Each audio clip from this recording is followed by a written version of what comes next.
plimbat cu minicarul astăzi. Cum l-ați adus? Da, minicarul l-am adus la o discuție cu Prigoane, cu colegul meu Ament și cu un asociat de-a lui, cu Gărduș, care trebuie să-i spun Rareș, care trebuie să-i spun numele.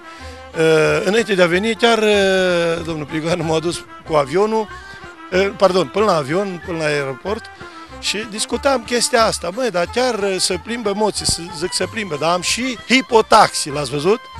De care nu mă las. Căruța cu cai și am îmbinat modernismul cu tradiția. Apropo de modernism cu tradiție, așa îmbinate cum sunt ele, intenționați să lăsați numai pe perioada festivalului acest minicar sau încercați să-l aduceți pe partea turistică, pe zona turistică? Mare care am vorbit-o cu Rareș și când are el timpul necesar și că asta o chestie care durează, nu pot să spun că de mâine merge aici minicarul. Însă mi-a promis și am zis, aș vrea să cumpărăm în zonă cel puțin două, la Primăria Albac una și la Horea alta, și să facă acest turism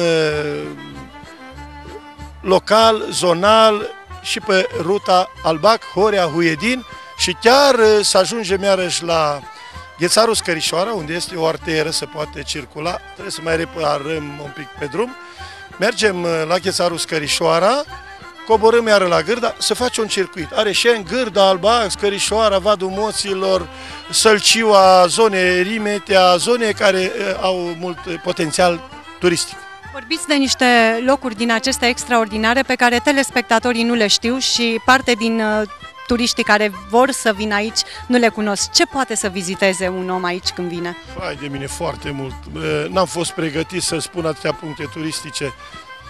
În Horea sunt foarte multe, în Scărișoara foarte multe, în Gârda foarte multe. Dacă vorbim Areșeni, începem Casa de Piatră, Ghețarul, Scărișoara, lacul Fântânele, unde e un lac în munte splendid, te poți plimba cu barca.